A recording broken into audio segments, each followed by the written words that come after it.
السلام علیکم ورحمۃ اللہ وبرکاتہ، نحمده ونصلی علی رسولہ الکریم، اما بعد فاعوذ باللہ من الشیطان الرجیم، بسم اللہ الرحمن الرحیم، رب اشرح لی صدری ویسر لی امری واحلل عقدۃ من لسانی یفقہوا قولی۔ اس کی شرط کا معنی یعنی شرط کیا چیز ہوتی ہے؟ اہل اصول کی اصطلاح میں شرط سے مراد جس کے نہ ہونے سے حکم کا نہ ہونا لازم آئے، یعنی جس کے نہ ہونے سے اگر شرط نہیں تو پھر کیا ہے؟ حکم بھی نہیں، یعنی شرط نہیں تو حکم بھی نہیں ہوگا۔ لیکن شرط کے پائے جانے سے حکم کا پایا جانا لازمی نہیں۔ مثلاً وضو نماز کی شرط ہے، اگر وضو نہیں ہوگا تو نماز نہیں ہوگی، لیکن اگر وضو ہوگا تو کیا ہر وقت نماز پڑھنی ہوگی؟ نہیں، ٹھیک ہے نا؟ تو نماز کے صحیح ہونے کی شرائط سے مراد وہ کام ہیں، وہ اعمال ہیں جن پر نماز کا صحیح ہونا منحصر ہے، یعنی ان کے بغیر نماز صحیح نہیں۔ اس طرح کہ اگر ان شرائط میں سے کسی شرط میں کوئی خلل آ جائے تو نماز درست نہیں ہوگی، یعنی اگر ان شرائط میں سے کوئی شرط پوری نہیں ہوگی تو کیا نہیں ہوگا؟ نماز درست نہیں ہوگی۔ تو نماز کے درست ہونے کے لیے جن کاموں کا ہونا ضروری ہے ان کو شرائط کہتے ہیں۔ نماز کی 9 شرائط ہیں۔ کتنی شرائط ہیں؟ 9 شرائط ہیں۔ نمبر 1، مسلمان ہونا۔ اگر کوئی ایمان ہی نہیں رکھتا اور نماز پڑھ رہا ہے تو اس کی نماز کا کوئی فائدہ نہیں، قبول ہی نہیں۔ نمبر 2، عاقل ہونا، یعنی مجنون نہ ہو، کیونکہ مجنون پر حکم لازم نہیں، یعنی پاگل جو ہے۔ نمبر 3، صحیح اور غلط کی پہچان ہونا، جس کو تمییز کہتے ہیں۔ اوپر آپ دیکھیے عربی بھی لکھی ہوئی، یہ تمیز نہیں ہے، کیا ہے؟ تمییز۔ تمییز کا معنی ہے تمیز کرنا، یعنی صحیح اور غلط میں فرق جاننا۔ نمبر 4، نجاست ختم کرنا، ازالت النجاسہ، یعنی نجاست کے ساتھ نماز نہیں ہوتی۔ نمبر 5، حدث کو ختم کرنا، رفع الحدث، یعنی وضو توڑنے والی چیزیں جو ہیں ان کو ختم کرنا۔ نمبر 6، سطر کو ڈھانپنا، سطر پوشی۔ نمبر 7، نماز کے وقت کا داخل ہونا، دخول الوقت۔ نمبر 8، قبلہ رخ ہو کر نماز پڑھنا۔ اور نمبر 9، نیت کا ہونا۔ یہ سب کیا کہلاتی ہیں؟ شرائط۔ اور شرائط کیا ہوتی ہیں؟ جن کے نہ ہونے سے نماز نہیں ہوتی، یعنی نماز کے کانٹیکس میں اگر ان شرائط میں سے کوئی شرط پوری نہ ہو تو نماز نہیں ہوگی۔ آپ بے شک پڑھتے رہے لیکن نماز نہیں ہوگی۔ مثلاً ایک پاگل شخص جو ہے جس کو سمجھ ہی نہیں وہ کیا پڑھ رہا ہے، وہ بس کسی کو دیکھ کے ایسی نقل اتار رہا ہے تو وہ نماز نہیں کہلائے گی۔ اسی طرح جس کو یہ نہ پتا ہو کہ صحیح کیا ہے غلط کیا ہے، یعنی مثلا نماز کے اندر ہی وہ کیا لفظ پڑھ رہا ہے کیا نہیں، یا اسی طرح باقی بھی چیزوں کا اس کو ہوش نہیں، سمجھ نہیں، یا یہ کہ وضو ہی نہیں، یا پھر یہ کہ سطر ہی نہیں ڈھانپا ہوا، یا نماز کا وقت ہی نہیں ہوا پہلے ہی پڑھنی شروع کر دی، یا قبلے کی طرف رخ ہی نہیں کیا، یا نیت کے بغیر ہی کھڑے ہو گئے، صرف ایک ایکسرسائز کے طور پر یہ ایکسرسائز کر لی، تو اگر یہ شرائط پوری نہیں ہوتی ہیں ان میں سے ساری یا کوئی ایک بھی تو نماز قبول نہیں ہوتی، نماز ادا نہیں ہوتی۔ یعنی جس کے نہ ہونے سے حکم کا نہ ہونا لازم ہے، یعنی اگر شرط نہیں تو نماز بھی نہیں، ٹھیک ہے؟ تو سب سے پہلی شرط ہے مسلمان ہونا، پہلی شرط ہے اسلام۔ اسلام کے برعکس کیا ہوتا ہے؟ کفر۔ کافر کوئی بھی عمل نیک کرے تو وہ مردود ہے، وہ قبول نہیں۔ دلیل کیا ہے؟ قرآن مجید میں آتا ہے ما کان للمشرکین ان یعمروا مساجد اللہ شاہدین علی انفسہم بالکفر اولئک حبطت اعمالہم وفی النار ہم خالدون۔ مشرکین کا کبھی حق نہیں کہ وہ اللہ کی مسجدیں آباد کریں اس حال میں کہ وہ اپنے آپ پر کفر کی شہادت دینے والے۔ مسجد کی آبادی سب سے زیادہ کس چیز سے ہوتی ہے؟ وہاں بیک سیل کرنے سے؟ نماز۔ یعنی مسجد کو اگر آباد کرنا ہے تو کھیلوں سے نہیں بلکہ کس سے کریں گے آباد؟ نماز پڑھ کے۔ نہیں، مسجد بنائی کس لیے گئی ہے؟ اس کا سب سے اول اور پہلا مقصد نماز کی ادائیگی. تو مشرکین مسجد آباد نہیں کر سکتے جبکہ وہ خود کفر کی گواہی دے رہے ہیں. یہ وہ ہیں جن کے اعمال ضائع ہو گئے اور وہ آگ ہی میں ہمیشہ رہنے والے ہیں. جیسے کہ آپ جانتے ہیں کہ مشرکین مکہ جو تھے وہ بیت اللہ کی بہت خبر رکھتے تھے اور اس کی صفائی ستھرائی کا انتظام اور حاجیوں کی خدمت اور پانی پلانا اور بہت سے اچھے اچھے کام کرتے تھے، لیکن شرک کے ساتھ اور کفر کے ساتھ وہ قبول نہ تھے. تو گویا دوسرے لفظوں میں نماز کی قبولیت کے لیے پہلی شرط کیا ہے؟ عقیدہ کا درست ہونا، توحید کی گواہی دینا. دوسری شرط عاقل ہونا. دوسری شرط عقل ہونا ہے اور اس کے برعکس جنون یا پاگل پن ہے. مجنون آدمی جب تک ہوش میں نہ آ جائے اس سے قلم اٹھا لیا گیا ہے. رسول اللہ صلی اللہ علیہ وسلم نے فرمایا 3 آدمیوں سے قلم اٹھا لیا گیا ہے، سویا ہوا حتیٰ کہ جاگ جائے، دیوانہ کہ عقل مند ہو جائے، اور بچے سے حتیٰ کہ بڑا یا بالغ ہو جائے. مثلا نمبر 1 جو اس میں حدیث میں آیا سویا ہوا. کبھی آپ نے نیند میں نماز پڑھی ہے خواب میں؟ کس کس کو یہ ایکسپیرینس ہوا ہے؟ تقریباً ہر ایک کو ہوتا ہے کہ ذہن میں کوئی یہ پریشانی ہوتی کہ کہیں نماز نہ چلی، خاص طور پہ فجر کی نماز. تو آپ نیند میں ہی وضو کر رہے ہوتے ہیں، نیند میں ہی نماز پڑھ رہے تھے، حتیٰ کہ آپ پوری کی پوری نماز پڑھ جاتے ہیں.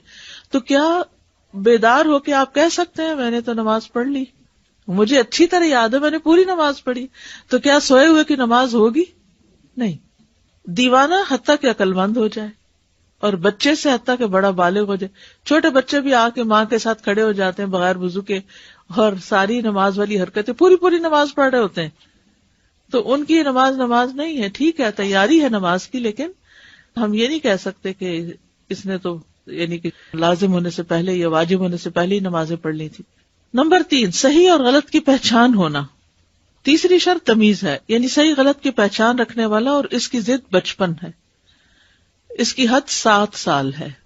ٹھیک ہے، 7 سال میں نماز کا حکم دیا جائے. 7 سال سے پہلے بچہ پوری طرح صحیح غلط میں تمیز نہیں کر سکتا. قال رسول اللہ صلی اللہ علیہ وسلم مروا اولادکم بالصلاۃ وهم ابناء 7 سنین واضربوهم علیہا وهم ابناء 10 سنین وفرقوا بینہم فی المضاجع. کہ اپنے بچوں کو نماز پڑھنے کا حکم دو جب وہ 7 سال کے ہو جائیں. یہ سن التمییز کہلاتی ہے. فقہ کی اصطلاح میں یہ کیا کہلاتی ہے؟ سن التمییز. اور جب وہ 10 برس کے ہوں تو انہیں مارو اور ان کے بستر آپس میں جدا کر دو. نمبر 4 نجاست دور کرنا، رفع الحدث. نجاست کو 3 چیزوں سے زائل کرنا لازم ہے. نمبر 1 جسم سے، نمبر 2 کپڑوں سے، نمبر 3 نماز پڑھنے والی جگہ سے. کیا کیا پاک ہونا چاہیے؟ جسم پاک ہونا چاہیے اور کپڑے پاک ہونے چاہیے اور جگہ پاک ہونی چاہیے. شابش. بدن سے نجاست دور کرنا، اس کی کیا دلیل ہے؟ پہلا مقام جسم ہے. اس کے جسم پر نجاست میں سے کچھ بھی نہیں ہونا چاہیے. نبی صلی اللہ علیہ وسلم ایک دفعہ 2 قبروں کے پاس سے گزرے جن میں مردوں کو عذاب دیا جا رہا تھا.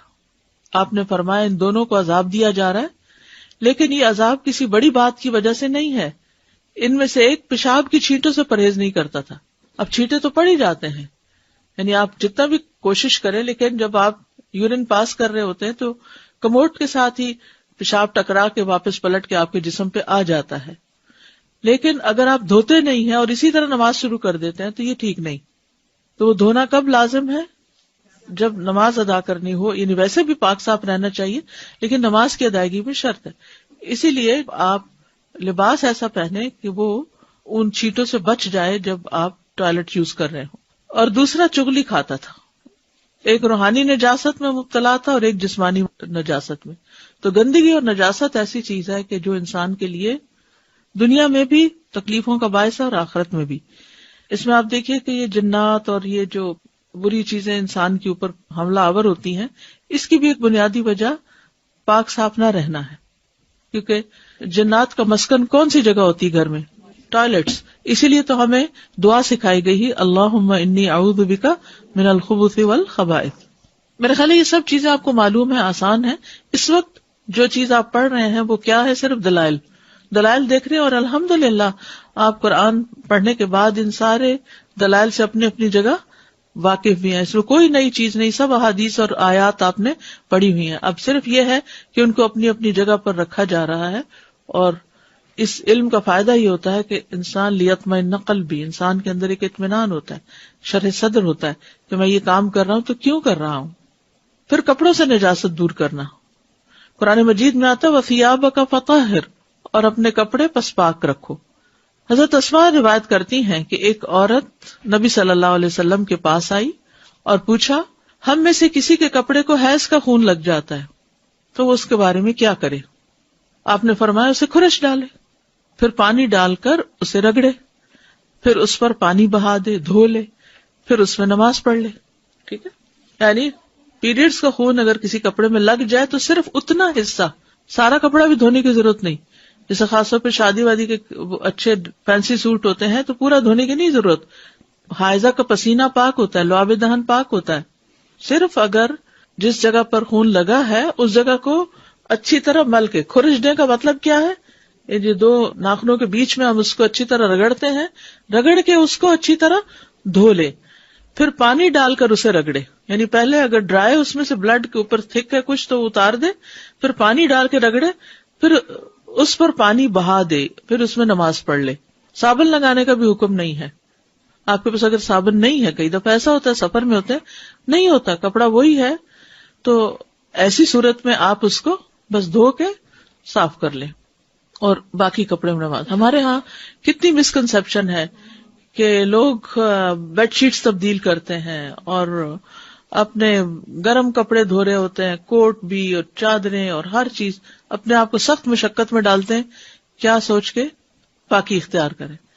تو اب یہ حدیث کیا بتاتی ہے ہمیں کہ صرف اس خون کو دھونا ہے، سارے کپڑے کو نہیں دھونا. اسی کپڑے میں آپ دوبارہ نماز بھی پڑھ سکتے ہیں. اچھا، یہ تو تھا خون کا معاملہ. اب دوسرا معاملہ علقمہ اور اسود سے روایت ہے کہ ایک آدمی حضرت عائشہ کے پاس ٹھہرا. صبح کو وہ اپنا کپڑا دھو رہا تھا. حضرت عائشہ نے پوچھا تیرے لیے کافی تھا کہ اگر تو نے کچھ دیکھا تھا تو اس کی جگہ کو دھو دیتا، یعنی اگر احتلام ہو گیا ہے یا کوئی چیز ایسی کپڑے پہ لگی ہوئی نظر آ رہی ہے تو بس اتنی ہی جگہ دھونے کی ضرورت ہے، یعنی منی وغیرہ کو. اگر تو نے اسے نہیں دیکھا تو اس کے ارد گرد تک پانی چھڑک دیتا.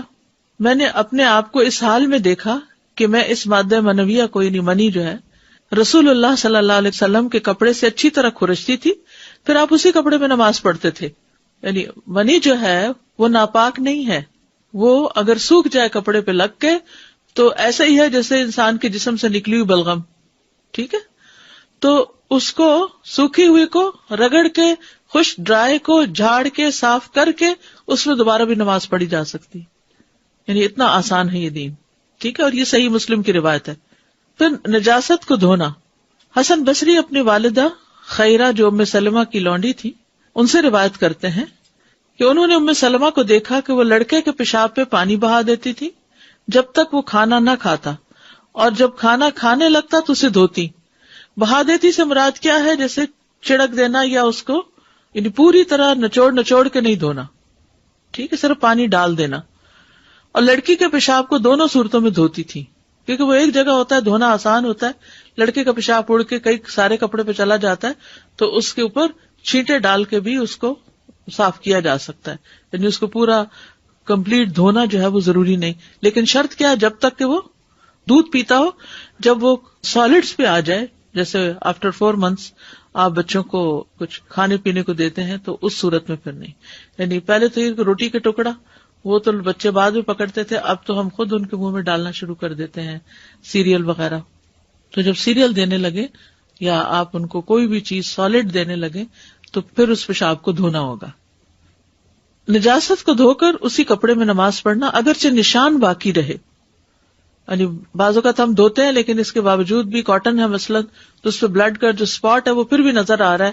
مل کے دھویا، 3 دفعہ دھویا، نچوڑ کے دھویا، لیکن نشان نظر آ رہا ہے، تو اب کیا کریں؟ عمر ابن میمون سے روایت ہے، انہوں نے کہا کہ میں نے سلیمان بن یسار سے آدمی کے کپڑے کو لگ جانے والی منی کے بارے میں پوچھا کہ انسان اس جگہ کو دھوئے یا پورے کپڑے کو دھوئے. تو انہوں نے کہا مجھے عائشہ رضی اللہ عنہا نے بتایا کہ رسول اللہ صلی اللہ علیہ وسلم کپڑے سے منی کو دھوتے، پھر اسی کپڑے میں نماز کے لیے تشریف لے جاتے اور میں اس میں دھونے کا نشان دیکھ رہی ہوتی تھی. دوسری حدیث ہے اس سلسلے کی، حضرت عائشہ سے مروی ہے، فرماتی ہیں کہ میں اور اللہ کے رسول ابو القاسم صلی اللہ علیہ وسلم ایک کپڑے میں سوتے تھے. کبھی میں حیض کی حالت میں ہوتی تھی اگر اس کپڑے کو مجھ سے کوئی حیض وغیرہ لگ جاتا تو اتنی جگہ دھو لیتے, مزید جگہ نہیں دھوتے تھے. یعنی میرا خون جو ہے اگر آپ کے کپڑے کو لگ جاتا تو بس اتنا دھوتے, اور اس میں نماز بھی پڑھتے تھے, پھر دوبارہ میرے ساتھ لیٹ جاتے, اگر پھر کوئی چیز لگ جاتی تو دوبارہ اسی طرح دھوتے, اس سے زائد جگہ نہیں دھوتے تھے. کتنی آسانی اور کتنی واضح دلیل ہے یہ. حائضہ کا لباس پاک ہوتا ہے, یعنی باقی جیسے دوپٹہ ہے, قمیص ہے. حضرت عائشہ کہتی ہے کہ رسول اللہ صلی اللہ علیہ وسلم رات کو نماز پڑھتے اور میں آپ کے ایک طرف لیٹی ہوتی تھی, جبکہ میں حائضہ ہوتی تھی. مجھ پر ایک چادر ہوتی تھی جس کا کچھ حصہ رسول اللہ صلی اللہ علیہ وسلم پر ہوتا تھا, اور آپ نماز کی حالت میں ہوتے تھے. ٹھیک ہے, کیونکہ کمرے چھوٹے چھوٹے تھے نا, یہ تو نہیں کہ بیڈ روم الگ ہے اور نماز کا کمرہ الگ ہے, وہیں پر سو رہے ہیں, وہیں پر نماز پڑھ رہے ہیں. تو چادر اوڑھ کے جس حضرت عائشہ سو رہی ہیں تو اس چادر کا کچھ حصہ نبی صلی اللہ علیہ وسلم کی نماز کے حصے پر یا آپ کے جسم کو بھی لگ رہا ہوتا تھا. تو ایسی صورت میں آپ نماز پڑھتے رہتے تھے, جبکہ حضرت عائشہ حیض سے ہوتی تھی. اسی طرح ایک دفعہ آپ صلی اللہ علیہ وسلم نے ان کو کہا کہ تم مجھے جائے نماز پکڑاؤ, تو انہوں نے کہا کہ میں حیض سے ہوں. تو آپ نے فرمایا کہ حیض تمہارے ہاتھ میں نہیں, ہمارے یہاں کیا تسبیح پکڑ سکتے ہیں, کیا جائے نماز پکڑ سکتے ہیں, کیا مصحف کو پکڑ سکتے ہیں. خواہ مخواہ کی پابندیاں ہم نے اپنے اوپر خود لگا رکھی ہیں, اس میں کوئی ایسی مشکل بات نہیں ان دلائل کے ہوتے ہوئے. ٹھیک ہے. پھر جوتوں کی طہارت. ایک بار رسول اللہ صلی اللہ علیہ وسلم اپنے صحابہ کو نماز پڑھا رہے تھے کہ آپ نے دوران نماز میں اپنے جوتے اتار کر اپنی بائیں جانب رکھ لیے. جب صحابہ نے آپ کو دیکھا تو انہوں نے بھی اپنے جوتے اتار دیے. جب رسول اللہ صلی اللہ علیہ وسلم اپنی نماز سے فارغ ہوئے تو فرمایا, تم لوگوں نے اپنے جوتے کیوں اتارے؟ انہوں نے کہا, ہم نے آپ کو دیکھا کہ آپ نے اپنے جوتے اتارے ہیں تو ہم نے بھی اپنے جوتے اتار دیے. رسول اللہ صلی اللہ علیہ وسلم نے فرمایا, بے شک جبرائیل میرے پاس آئے اور مجھے بتایا کہ آپ کے جوتے میں گندگی لگی ہے. آپ صلی اللہ علیہ وسلم نے فرمایا, جب تم میں سے کوئی مسجد میں آئے تو دیکھ لیا کرے, اگر اس کے جوتوں میں کوئی گندگی یا نجاست نظر آئے تو اسے پوچھ ڈالے, پھر ان میں نماز پڑھ لے. یعنی صرف نجاست ہٹانا ضروری ہے, جوتا ہٹانا پورا ضروری نہیں. ٹھیک ہے. اس زمانے میں کارپیٹس وغیرہ نہیں ہوتے تھے, لوگ سیدھے فرش پر ہی نماز پڑھتے تھے. ہلکی ہلکی کنکریاں جیسے بچھی ہوتی ہیں وہ بچھی ہوتی تھی, اور بعض اوقات اتنی سخت گرمی ہوتی تھی کہ جوتا اتار کے نماز پڑھنا محال. تو وہ یعنی اگر مٹی میں جوتا لتھڑا ہوا آ رہا ہے تو مٹی تو ناپاک نہیں, ہاں اگر کوئی چیز راستے میں جیسے کسی جانور کی کوئی بیٹ لگ گئی ہے کچھ, تو چیک کر لے, اگر کچھ ہے تو اس کو سوکھے کو ہٹا دے. اگر ہاں گیلی کوئی چیز لگ گئی ہے تو پھر اس پہ پانی بہا لے 3 دفعہ اور اس کو صاف کر لے, اور اس میں نماز پڑھ سکتے ہیں. جیسے بچے کھیلنے کے لیے جاتے ہیں, جم جا رہے ہیں, پارک جا رہے ہیں, تو اب وہاں پر جوتے اتار کے تو نہیں رکھ سکتے, جوتوں میں بھی نماز پڑھی جا سکتی ہے. ہاں نماز پڑھنے سے پہلے یہ چیک کر لیں کہ اس میں کوئی نجاست تو نہیں لگی. ٹھیک ہے. دین کتنا آسان ہے, لیکن ہمارے توہمات نے اس کو مشکل بنا رکھا ہے. جگہ سے نجاست دور کرنا. اچھا, ان ساری چیزوں کو پڑھتے ہوئے مجھے یہ خیال آ رہا ہے کہ ہم سمجھتے ہیں نماز اللہ کے لیے ہے, اللہ تعالیٰ کو کوئی فائدہ ہو رہا ہے, جبکہ ان ساری چیزوں سے کس کو فائدہ ہو رہا ہے؟ ہمیں فائدہ ہو رہا ہے. جسے ابن القیم نے کہا نا کہ نماز بیک وقت جسمانی اور روحانی ورزش ہے, تو کس کو فائدہ ہے؟ ہمیں فائدہ ہے. زیادہ سے زیادہ ہم اس میں اللہ کی تسبیح کر دیتے ہیں, چلیے ٹھیک ہے اللہ کی تعریف ہو گئی, وہ اس سے بھی بے نیاز ہے, کیونکہ زمین آسمان کی ہر چیز اس کی تسبیح کر رہی ہے, اس کو نہیں ضرورت تمہاری تسبیح کی. ہاں ہم کرتے ہیں تو یہ ہم اپریشیٹ کرتے ہیں نا, یعنی جس نے آپ پر اتنے احسان کیے, جب آپ اس کی تعریف کرتے ہیں یا دعا کرتے ہیں, کیونکہ نماز میں کیا ہے؟ دعا ہے. دعا کس کو پھر فائدہ دیتی ہے؟ اللہ کو تو فائدہ نہیں دیتی, اس کو تو دینا ہی ہوتا ہے, پھر ہمیں فائدہ دے رہی ہے. اور جب ہمارے ایکشنز ہوتے ہیں تو یہ ایکشنز اللہ کو کیا فائدہ دیتے ہیں؟ کچھ بھی نہیں. ہم پہ فرض کر کے ہمارا ہی فائدہ اس میں رکھا, اور پھر دن میں 5 دفعہ ہمیں پاک صاف رہنے کا طریقہ سکھایا. سبحان اللہ, فائدہ سراسر ہمارا اپنا ہی ہے. اگر نماز نہ ہو تو ہم یعنی گندگی, نجاست, صفائی, ان چیزوں کا خیال بھی نہ رکھیں. لیکن صفائی میں بھی ہمیں ایکسٹریم پر نہیں پہنچایا, کہ جیسے بنی اسرائیل کے ساتھ تھا نا کہ اگر کسی کپڑے کو پیشاب لگ جاتا تو دھو کے نہیں پاک ہوتا تھا, اس کو کاٹنا ہوتا تھا, اور نصارہ جو تھے وہ اسی میں ہی نماز ادا کر لیتے تھے. 2 ایکسٹریمز. تو ہمیں کیا کہا کہ بس اتنا حصہ صاف کر لو جس کی ضرورت ہے, اور اس میں بھی اگر نشان وغیرہ باقی ہے تو کوئی حرج نہیں, دھونا کافی ہے. پھر جگہ سے نجاست دور کرنا. نماز پڑھنے کی جگہ کی صفائی کا خیال رکھنا. وَأَهِدْنَا إِلَىٰ إِبْرَاهِيمَ وَإِسْمَاعِيلَ أَن طَهِّرَا بَيْتِيَ لِلطَّائِفِينَ وَالْعَاكِفِينَ وَالرُّكَّعِ السُّجُودِ. اور ہم نے ابراہیم اور اسماعیل علیہم السلام کو تاکیدی حکم دیا تھا کہ تم دونوں میرے گھر کو طواف کرنے والوں اور اعتکاف کرنے والوں اور رکوع کرنے والوں اور سجدہ کرنے والوں کے لیے پاک صاف رکھو. تو یہ دلیل ہے اس بات کی کہ عبادت کی جگہ کو پاک صاف ہونا چاہیے. ٹھیک ہے. حضرت عائشہ رضی اللہ عنہا فرماتی ہے کہ رسول اللہ صلی اللہ علیہ وسلم نے محلوں میں مسجدیں بنانے کا حکم دیا، اور یہ بھی کہ وہ مسجدیں پاک اور صاف رکھی جائیں اور ان میں خوشبو لگائی جائے. کچھ عرصہ پہلے ہماری کچھ بہنیں مسجد میں بخور جلاتی تھی، پھر وہ زیادہ مصروف ہو گئی تو بخور کی رسم جو وہ ختم ہو گئی. تو اس میں آپ دیکھیے کہ مسجد کی صفائی اول دور سے ہی عورتوں کے حصے میں آئی. مسجد نبوی کی صفائی بھی ایک خاتون کرتی تھی، جس کا پھر انتقال ہو گیا تو نبی صلی اللہ علیہ وسلم نے اس کی قبر پہ جا کے اس کا جنازہ پڑھا، کیونکہ یہ کام کوئی معمولی کام نہیں تھا، اللہ کے گھر کو صاف کرنا تھا. تو بہرحال نبی صلی اللہ علیہ وسلم نے کیا حکم دیا کہ مسجدیں صرف مسجدیں بناؤ ہی نہیں بلکہ ان کو پاک صاف بھی رکھو اور خوشبو بھی لگاؤ.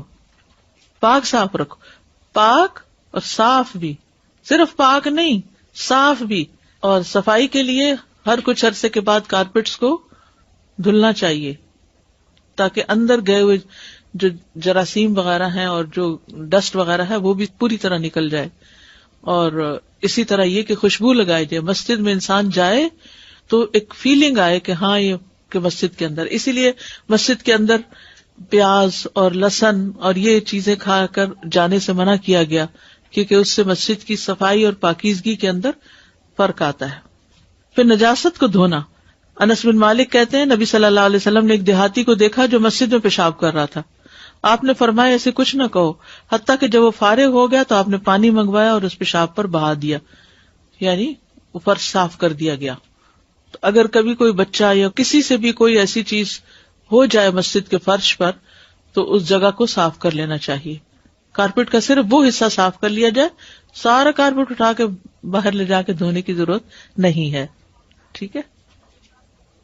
کچھ جگہوں پر نماز کی اجازت ہے، جیسے بستر پر نماز. حضرت انس نے اپنے بستر پر نماز پڑھی، خاص طور پر اگر بیمار ہو. حضرت عائشہ سے روایت ہے، انہوں نے بتایا کہ رسول اللہ صلی اللہ علیہ وسلم اپنے اہل کے بستر پر نماز پڑھتے جبکہ وہ خود آپ کے اور قبلے کے درمیان جنازے کی طرح لیٹی ہوتی تھی. یہاں ایک بڑی اہم بات سمجھ میں آتی ہے کہ بعض اوقات گھر چھوٹے ہوتے ہیں، بہت ہی چھوٹے ہوتے ہیں، جس کا شاید آپ تصور ہی نہیں کر سکتے. کبھی جھگیاں دیکھیں، کتنی ہوتی جھگی، اس میں ان کے کپڑے ہوتے ہیں، اسی میں ان کے پکانے کا سامان ہوتا ہے، اسی میں ان کے لپیٹے ہوئے بستر ہوتے ہیں، اسی میں پھر وہ کھول کے سو جاتے ہیں، پھر وہی لپیٹ دیتے ہیں.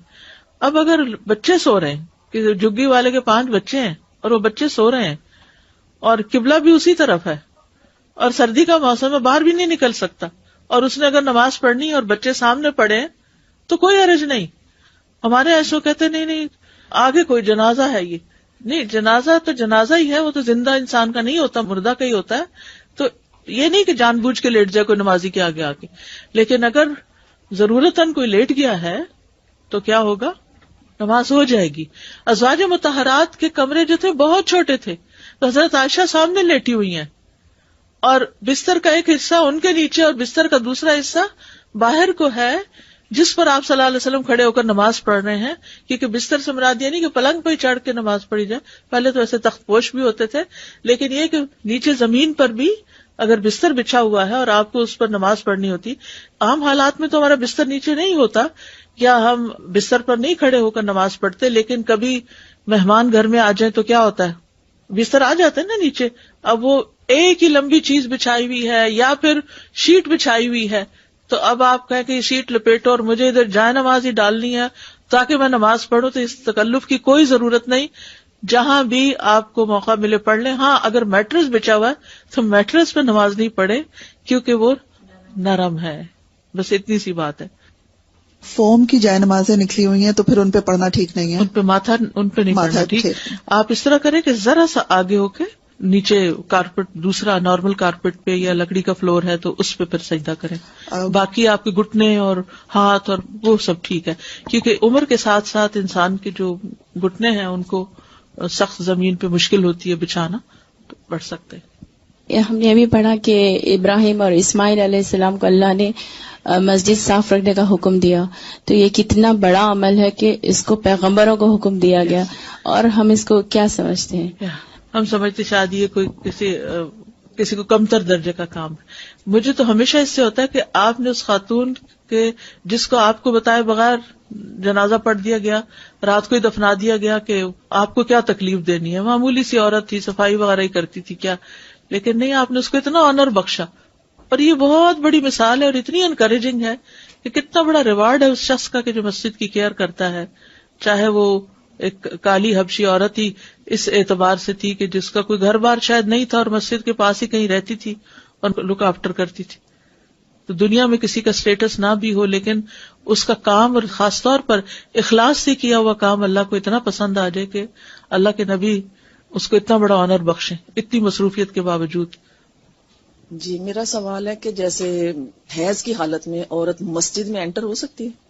جیسے حرم شریف میں ہم چلے جاتے ہیں, کئی دفعہ پیریڈز ہوئے ہیں اور اندر چلے گئے جسٹ دیکھنے کے لیے یا بیٹھنے کے لیے. گزر سکتے ہیں, وہاں بیٹھے نہیں, لیکن اگر ضرورت پڑے, بعض اوقات کسی کو بلانا پڑتا ہے یا بعض اوقات لوگوں کا راستہ ہی وہاں سے ہوتا ہے ایک طرف سے دوسری طرف گزر کے جانے کے لیے, تو ایسی صورت میں کوئی منع نہیں ہے.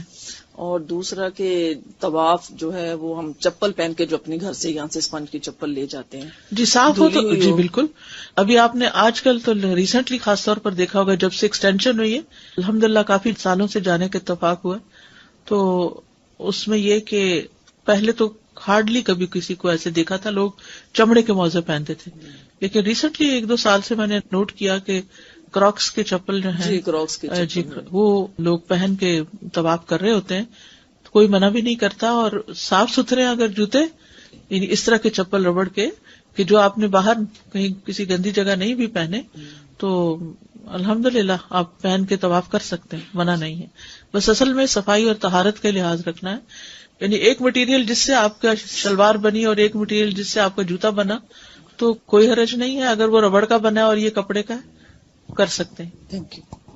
اس سال میں رمضان کے عمرے پہ گئی تھی تو ایک یمن کی بچی تھی, مطلب ینگ لڑکی تھی, وہ باقاعدہ پیریڈز کے دوران صف میں بیٹھی تھی. میں نے اس کو کہا تم ہٹ جاؤ, تو کہتی نہیں کوئی مسئلہ نہیں. جی تو یہ سب کر سکتے جی کر سکتے ہیں ضرورت, کیونکہ بعض اوقات ایسا ہوتا ہے کہ جیسے کوئی کلاس ہے, اب یہاں پر آپ دیکھیے کئی لیکچرز ایسے ہوتے ہیں, تو محمد الجبالی کی کتاب ہے, اس میں انہوں نے بڑے پورے دلائل دیے. انشاءاللہ آگے جب مسجد وغیرہ کا بیان آئے گا تو میری کوشش ہوگی کہ آپ کو دلائل کے ساتھ یہ بات بتائی جائے کہ ایسی صورت میں مسجد میں جا سکتے ہیں. ہاں اگر آپ سمجھتے ہیں کہ آپ کے جسم سے کوئی نجاست مسجد کو نہ لگے تو اپنے ساتھ کشن یا کوئی بھی ایسی چیز لے کر جائیں جس سے مسجد کا تقدس اور طہارت پامال نہ ہو. جب اپنے زمانے میں دیکھا کہ نماز کی چوکی ہوا کرتی تھی جس پر نماز پڑھا کرتے تھے خاص طور سے, لیکن اب اگر یہاں تو یہ نہیں ہے تمام, کیا ضروری ہے کہ وہ جگہ سخت ہو؟ جیسے اب یہاں بیڈ ہوتے ہیں, اگر کہیں کوئی ایسی مجبوری آ گئی کہ جگہ نہیں ہے کہیں پڑھنے کی, تو اس بیڈ پر نماز پڑھی جا سکتی ہے؟ اگر مجبوری, دیکھیے ایک اصول ہے فقہ کا, الضرورات تبیح المحظورات. اس کا معنی کیا ہے کہ ضرورتیں جو ہیں وہ محظورات کو مباح کر دیتی ہیں. یعنی محظورات وہ امور ہوتے ہیں کہ جن سے روکا گیا ہے, یعنی جن چیزوں کو منع کیا گیا ہے, لیکن جب کوئی اب آپ کے پاس اور آپشن ہی نہیں تو پھر اس صورت میں نماز ہو جائے گی. اب ایسے سخت ہونی چاہیے جگہ, جی سجدے کی جگہ جو ہے نا سخت ہونی. ہو گئے ہیں تو آپ صرف مطلب آپ اندر جانا چاہ رہے ہیں تو کین یو گو؟ جی بالکل, you can go, no problem. یعنی 4 دن کے لیے مثلاً کوئی خاتون گئی ہے اور انہی 4 دن میں پیریڈز ہو گئے. بعض اوقات ایسا ہوتا ہے جیسے ہسبینڈ کا پروگرام ہے, آپ کو انہی دنوں میں جانا, آگے پیچھے نہیں جا سکتے, یا وہی 4 چھٹیاں ہیں, اب پیریڈز ہو گئے, تب آپ کعبہ بھی دیکھے بغیر آ جائیں گے. ایسی سختی نہیں کی گئی دین میں, کوئی دلیل نہیں اس بات کی. آگے انشاءاللہ میں اس پر ڈیٹیل سے بات کروں گی. ابھی فی الحال اسی پر رہیے, کیونکہ اگر ہم بہت بحثوں میں چلے گئے تو اصل سبق چلا جائے گا. اس وقت فوکس رکھیے دلائل کو جاننا اور علم حاصل کرنا, تاکہ جو سیکھ رہے ہیں وہ پکا ہو جائے اور جو اس قسم کے سوال ہیں آپ اگر لکھ کے مجھے دے دیں تو یہ بہت آپ کی مہربانی ہوگی. لکھے ہوئے سوال چھوڑ دیں اس قسم کے, تاکہ میں ان کے دلائل لے کر آپ سے بات کروں, زبانی باتیں نہ کروں. نمبر 5, باوضو ہونا. حدث کو ختم کرنا یعنی باوضو ہونا. 5ویں شرط, حدث کو ختم کرنا, اس سے مراد معروف وضو کرنا ہے. حدث ہوتا ہے پیٹ سے گیس کا نکلنا یا پیشاب پخانہ کا پاس ہونا. حدث کی وجہ سے معروف وضو واجب ہو جاتا ہے. وضو نماز کی شرط ہے. حدیث میں آتا ہے لا تقبل صلاۃ بغیر طہور. رسول اللہ صلی اللہ علیہ وسلم نے فرمایا طہارت کے بغیر نماز قبول نہیں ہوتی. ایک اور حدیث میں ہے, ابو ہریرہ رضی اللہ عنہ سے روایت ہے, انہوں نے کہا کہ رسول اللہ صلی اللہ علیہ وسلم نے فرمایا جس شخص کا وضو ٹوٹ جائے یعنی اسے حدث ہو جائے, حدث ہونا کہتے ہیں وضو ٹوٹنا, اس کی نماز قبول نہیں ہوتی جب تک وہ وضو نہ کرے. ایک آدمی نے پوچھا جو حضر موت کے علاقے سے تھا, یہ بھی یمن کی طرف کا علاقہ ہے, اے ابو ہریرہ حدث کیا ہے؟ اس کو نہیں سمجھ آئی. ہو سکتا ہے آپ کو بھی شروع میں جب میں نے ازالت النجاسہ اور حدث کا دور ہونا تو نہ سمجھ آئی وہ حدث کیا ہے. تو انہوں نے کہا فسا یا درات, یعنی وہ ہوا جو پخانے کے مقام سے خارج ہو, اس سے وضو ٹوٹ جاتا ہے. وضو کے بغیر نماز کا وبال, یعنی کتنا ضروری ہے وضو کرنا. ابن مسعود سے مروی ہے کہ نبی صلی اللہ علیہ وسلم نے فرمایا اللہ کے بندوں میں سے ایک بندے کے بارے میں حکم دیا گیا کہ اسے قبر میں 100 کوڑے لگائے جائیں. وہ تخفیف کا سوال کرتا اور دعا کرتا رہا یہاں تک کہ 1 کوڑا باقی رہ گیا, باقی معاف کر دیے گئے. جب اسے یہ 1 کوڑا لگایا گیا تو اس پر اس کی قبر آگ سے بھر گئی. جب اس سے سزا کا اثر زائل ہوا تو اس نے فرشتوں سے پوچھا کہ تم نے مجھے کس بنا پہ کوڑا لگایا؟ انہوں نے کہا کہ تم نے ایک نماز بغیر وضو کے پڑھی تھی اور تم ایک مظلوم کے پاس سے گزرے تھے اور اس کی مدد نہیں کی تھی. یعنی تم کر سکتے تھے اور تم نے نہیں کی. یہ 2 قصور تھے جس کی بنا پر اس کو سزا دی گئی. تو اللہ تعالیٰ ہمیں معاف کرے. بہت احتیاط کرنی چاہیے لیکن وہم میں بھی نہیں رہنا چاہیے. کچھ لوگوں کو وہم کی بیماری ہوتی ہے کہ میرا وضو نہیں ہوا, کیا پتا پھر گیس نکل گئی ہو, مجھے ایسے فیلنگ آ رہی ہے. اس کو کنسیڈر نہیں کرنا چاہیے. اس کی ہمیں ایک حد بتا دی گئی کہ اگر آواز آئے یا بو آئے تو پھر ہی اس کو کنسیڈر کیا جائے گا. ادروائز صرف اگر جسم میں ایسی صرف ہلکی سی حرکت محسوس ہوئی ہے لیکن کوئی واضح دلیل نہیں آپ کے پاس کہ کوئی چیز باہر نکلی ہے تو اس سے وضو نہیں جاتا. نمبر 6, ستر پوشی. ستر پوشی کا کیا معنی ہوتا ہے؟ ستر ڈھانکنا, ستر کا خیال رکھنا. جو اس حال میں نماز ادا کرے کہ اس کے پردے کا مقام کھلا ہوا ہو تو اس کی نماز صحیح نہیں ہوگی. ٹھیک ہے, یعنی جن چیزوں کو نماز میں ڈھانپنا لازم ہے اگر وہ نماز میں نہیں ڈھانپی گئی تو وہ نماز نہیں ہوگی. یہ ہم خواتین کو خاص طور پر سمجھنے کی ضرورت ہے. قرآن مجید میں آتا ہے خذوا زینتکم عند کل مسجد, ہر نماز کے وقت اپنی آرائش یعنی لباس پہن لیا کرو. یہاں زینت سے مراد لباس ہے. جو بھی لباس ستر کا تقاضا پورا کرے اس میں نماز پڑھنا, کیونکہ ہر قوم کا کلچر الگ ہے, لباس مختلف طرح کے پہنے جاتے ہیں, رنگوں کا فرق ہے, سینے کا فرق ہے, یعنی سلائی کا ڈیزائن فرق ہے, کئی چیزیں مختلف طرح پہنی جاتی ہیں. لیکن اصل چیز ڈیزائنز نہیں ہے, اصل چیز کیا ہے؟ ان کا ساتر ہونا, لباس کا پاک ہونا اور ساتر ہونا. ابو ہریرہ رضی اللہ عنہ سے روایت ہے, انہوں نے فرمایا ایک آدمی کھڑا ہوا اور نبی صلی اللہ علیہ وسلم سے سوال کیا کہ کیا ایک کپڑے میں نماز پڑھی جا سکتی ہے؟ کیا ایک کپڑے میں نماز پڑھی جا سکتی ہے؟ بڑا اہم سوال ہے. جیسے ساڑی ہوتی ہے نا, تو ایک ہی کپڑا لپیٹتے لپیٹتے لپیٹتے آپ سارے جسم کو ڈھانپ لیتے ہیں سوائے اس کے کہ بلاؤز پہنا ہوتا ہے, اور اگر بلاؤز نہ ہو تو اس صورت میں بھی اس حصے پر بھی لپیٹ کر انسان ایک ہی کپڑے میں نماز پڑھ رہا ہے. ٹھیک ہے. آپ نے فرمایا کیا تم میں سے سب کے پاس 2 کپڑے ہیں؟ یعنی سب کے پاس تو 2 کپڑے نہیں ہیں, ایک قمیص اور ایک ازار. غربت کا عالم یہ تھا کہ لوگ ایک کپڑے میں صرف زندگی بسر کرتے تھے. حضرت مصعب بن عمیر کی جب شہادت ہوئی تھی تو ان کے پاس کتنا کپڑا تھا؟ سب جانتے نہیں, واقعہ سنا ہوا ہے, ایک چادر. جب اس سے ان کا سر ڈھانکتے تھے تو کیا ہوتا تھا؟ پاؤں ننگے ہو جاتے, اور جب پاؤں کی طرف کھینچتے تو سر ننگا ہو جاتا. تو یہ بھی ایک دلیل ہے کہ ایک ایک کپڑا بھی تھا لوگوں کے پاس. حالانکہ وہ تھے کہ جو ایک دفعہ ایک لباس پہنتے تھے دوسری دفعہ نہیں پہنتے تھے. اتنی زیادہ عیش و عشرت کی زندگی انہوں نے بسر کی تھی. لیکن جب مسلمان ہوئے تو گھر والوں نے نکال دیا اور سب نعمتیں ان سے لے لی واپس. بہرحال آپ نے فرمایا کیا تم میں سے ہر ایک کے پاس 2 کپڑے ہیں؟ پھر کسی شخص نے حضرت عمر سے یہی سوال کیا تو انہوں نے جواب دیا جب اللہ وسعت فرمائے تو اس وسعت کا اظہار کرو. چاہیے کہ لوگ اپنے جسم پر اللہ کے دیے ہوئے کپڑے استعمال کریں، یعنی ازار اور چادر میں.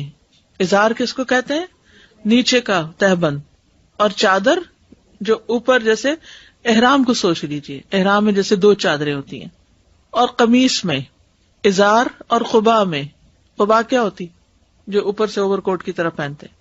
پاجامہ اور چادر میں، پاجامہ اور قمیص میں، پاجامہ اور قبا میں، جانگیے اور قبا میں.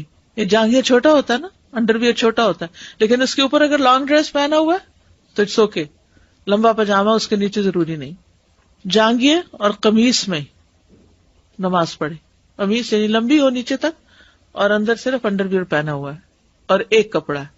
ٹھیک ہے. اسی طرح مردوں کا ایک کپڑا کون سا ہے؟ جیسے لانگ ڈریس نہیں پہنتے اور اب ایک ہی جبہ سا پہنتے ہیں جو نیچے تک چلا جاتا ہے. بعض اوقات نیچے جانگیا ہوتا ہے اور بعض اوقات اگر نہیں اویلیبل نہیں میسر تو بس ایک ہی کپڑا پہنا ہوتا ہے. اور آج بھی آپ دیکھیں کہ دنیا میں کچھ علاقوں میں اتنی غربت ہے کہ لوگوں کے پاس زیادہ کپڑے نہیں ہوتے، پھٹے ہوئے چیتھڑے لٹک رہے ہوتے ہیں جسم پر، کپڑے نہیں ہوتے. تو جو میسر ہوگا وہی پہن کے نماز پڑھیں گے. ٹھیک. یعنی اگر کپڑا ایک ہے صرف تو نماز ایک میں بھی ہو جائے گی، لیکن اگر 2 ہے تو بہتر ہے. کیسے؟ ایک نیچے ایک اوپر. چاہے کھلا ہے تو جیسے لنگی دھوتی کی طرح اس کو تیبند کی طرح باندھ لیا جائے اور سلا ہوا نہیں ہے اور اوپر ایک چادر لپیٹ کے نماز پڑھ لی جائے، یہ بھی ہو سکتا ہے. دوسرا یہ کہ پاجامہ باقاعدہ بنا ہوا اور اوپر شرٹ ہو. تیسرا یہ کہ شرٹ نہیں ہے بلکہ لانگ ڈریس ہے آپ کا. چوتھا یہ کہ جانگیہ پہنا ہوا ہے یا نہیں پہنا ہوا، نماز ہو جائے گی. مردوں کے لباس کی بات ہو رہی ہے، عورتوں کا الگ بھی ذکر ہوگا. ابھی اتنی بات سمجھ آ گئی سب کو؟ شامی جبے میں نماز. مغیرہ بن شعبہ کہتے ہیں انہوں نے کہا میں ایک دفعہ نبی صلی اللہ علیہ وسلم کے ہمراہ کسی سفر میں تھا. آپ نے فرمایا اے مغیرہ پانی کا برتن پکڑ لو. میں نے برتن پکڑ لیا. پھر رسول اللہ صلی اللہ علیہ وسلم باہر گئے یہاں تک کہ آپ میری نگاہوں سے اوجھل ہو گئے. پھر آپ نے قضاء حاجت کی اور اس وقت آپ شامی جبہ پہنے ہوئے تھے. آپ نے اس کی آستین سے اپنا ہاتھ باہر نکالنا چاہا، چونکہ وہ تنگ تھی اس لیے آپ نے اپنا ہاتھ اس کے نیچے سے نکالا. پھر آپ نے اس پر پانی ڈالا. پھر آپ نے نماز کے لیے وضو کیا، اپنے موزوں پر مسح کیا، پھر نماز پڑھی. ایسا ہوتا ہے نا کہ ہم لوگوں نے بھی کبھی کوٹ پہنا ہوا ہوتا ہے تو کوٹ کے بازو اوپر نہیں ہوتے، یا پھر جرسی پہنی ہوتی ہے اور اس کے بازو بھی اوپر نہیں ہوتے، یا یہ کہ کوئی فیشن والی شرٹ پہنی ہوتی ہے جس کے بازو اس قدر ٹائٹ ہوتے ہیں تو سکن نظر آ رہی ہے. اور انا للہ و انا الیہ راجعون کہ اب خواتین اپنے گاؤن بھی ایسے پہننے لگ گئی ہیں کہ جس میں ان کے بازو بالکل سکن ان کی نظر آ رہی ہوتی ہے نا. اتنا ٹائٹ ہوتا ہے کہ وہ پردے کے تقاضے پورے نہیں کرتا. اور اوپر سے اسکارف بھی ایسا ہوتا ہے کہ ذرا بازو اٹھاتے تو سینہ یہ سارا حصہ پوری شیپ نظر آ رہی ہوتی ہے. تو ایسا لباس ساتر نہیں ہے. یعنی جلباب اوپر پہننے کا مطلب یہ ہے کہ وہ کم از کم اتنا ڈھیلا ہو کہ آپ کی پوری شیپ جو ہے وہ ٹائٹ اس طرح نہ دکھے گویا آپ نے کچھ پہنا ہوا ہی نہیں، جس کو ہم کہتے بھی کیا ہے سکن ٹائٹ. سکن ٹائٹ کپڑے نہیں پہنے کیونکہ وہ ساتر نہیں ہے. سکن ٹائٹ پاجامہ ہو یا سکن ٹائٹ شرٹ ہو نماز نہیں ہوگی جب تک اس کے اوپر پوری چادر ایسی نہ ہو کہ جو آپ کے شیپ کو ڈھانپ لے. ٹھیک ہے جی، بہت امپورٹنٹ بات ہے کیونکہ ہم سمجھتے ہیں کہ ہم نے تو گاؤن پہنا ہوا ہے، حالانکہ گاؤن جو ہے اس کے بازو چپکے ہوئے ساتھ اور اس میں بل پڑ رہے ہیں. اور اب تو ایسے ڈیزائن بننے لگ گئے ہیں، مجھے تو کبھی سمجھ نہیں آتی لوگ ابایا لائن اور اس طرح کے ابایوں کے جو ڈیزائنر کپڑے بن رہے ہیں، مجھے اس کی کبھی بھی حکمت تک سمجھ نہیں آئی کہ ابایا تو سطر ڈھانکنے کے لیے، اس کو تو جتنا بھی سمپل ہو سکے سمپل ہو، نہ کہ وہ اگین ایک ایسا ڈیزائن بن جائے کہ جس سے لوگوں کی توجہ اپنی طرف مبذول کرا لی جائے. یعنی بزنس بھی کرنا ہے تو پھر وہ کریں جو اللہ کے حکم کے مطابق ہے. ایسا بزنس کہ جس میں آپ لوگوں کو پردے کے نام پر دکھاوے کا ڈھنگ سے کھا رہے ہیں تو یہ کس قسم، یعنی اس میں دو باتیں ہیں نا، ایک ساتر نہ ہونا اور دوسرا دکھاوا. تو ان دو چیزوں سے لباس جو ہے نا، دکھاوے کا لباس، وہ ویسے ہی سخت ناپسندیدہ ہے. اسکن ٹائٹ پہ نماز نہیں ہوتی. تو یہ شامی جبے کا یہاں پر ذکر اس لیے کیا کہ نبی صلی اللہ علیہ وسلم نے وضو کے لیے اور اپنا ہاتھ جو تھا وہ باہر نکالا، کیونکہ کچھ لوگ کیا کہتے ہیں بہت سردی ہے مسح کر لو. پاؤں پہ بھی تو مسح کر سکتے ہیں نا، تو کیا کرتے ہیں شرٹ پہ بھی مسح کرنا چاہتے ہیں. تو شرٹ پہ یا جرسی پہ، سویٹر وغیرہ پہ یا کوٹ پہ مسح نہیں ہوتا ہے. اور یہ حدیث اس کی دلیل ہے، صحیح بخاری کی یہ حدیث ہے.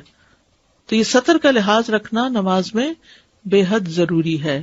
پھر نماز میں مرد کا سطر جو ہے وہ کتنا ہے؟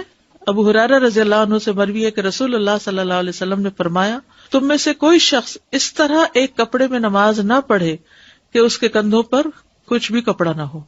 تو مردوں کے لیے نماز میں کندھے ڈھانپنا ضروری ہے.